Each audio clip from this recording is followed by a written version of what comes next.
we'll go back to November when the Massachusetts question 2 on their ballot came up about medical loss ratio. I did a whole news segment on what that means. So we won't spend time today. We'll reference that back. But it did pass. And the whole intent and purpose of that particular ballot issue was to ensure that insurance companies were using their revenues towards patients and services that are being provided to patients and reimbursements back to providers. So it's the 80-20 rule or 83 and change. There's been different ratios that have been thrown out there, but ultimately ensuring that insurance companies are putting their dollars back into patient care and provider reimbursements as opposed to other avenues. So when that passed, and certainly there have been a few other laws that had passed prior to that in other states, Massachusetts seemed to have gotten the most attention for this particular issue. And so recently the ADA polled dentists again, as they do regularly. And we've talked about that a lot on this podcast about how we're trying to collect all that data to really understand on a grassroots level what's happening with dentists in their dental offices every day.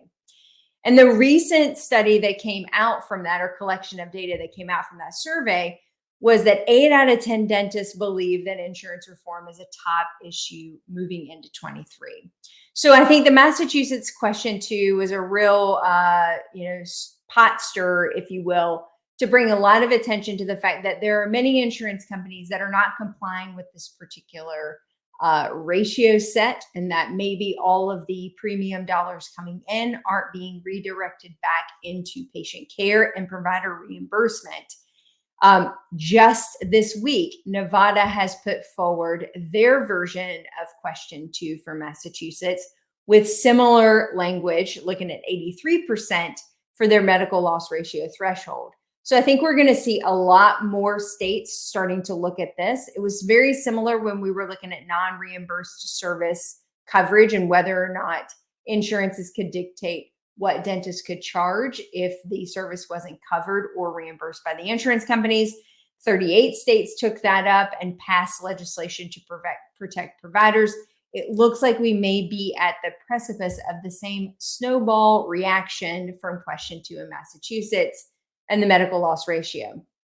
In dear sympathy to Jeff's current plight of losing one of his medical providers now out for a hip replacement, JADA just put out this week a new study relating to antibiotic prophylaxis for joint replacement. Of course, we're going to have to get the orthopedic surgeons on board to really look at the data and determine whether or not this overabundance of prescription. Yes, I'm going to have an opinion on this.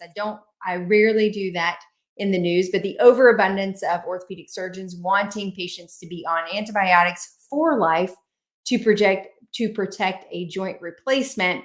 There's a lot more data coming out to say that that is not actually very protective and or required for those joint replacements. So we'll spend a little bit more time on that next week. We have a great show lined up for that, but we want to make sure we give plenty of time and attention to our topic at hand tonight. The last thing I'll mention is if you haven't voted for the Cuspies yet, we're up for Dental Influencer of the Year. We're really pumped about it, getting a lot of great text messages and notes being sent that people are voting for us. And I can't tell you how humbling that is to even be nominated or recognized on this spectrum, but then to have colleagues, friends, educational partners participating in perhaps being recognized as Dental Influencer of the Year has been really great. So if you haven't voted yet, drbycuspid.com, click on the Cuspies. You'll see us listed under the Dental Influencers of the Year category. Plenty of other categories, I think 14 in total, that you can voice your opinion about and direct the future of content for 2023.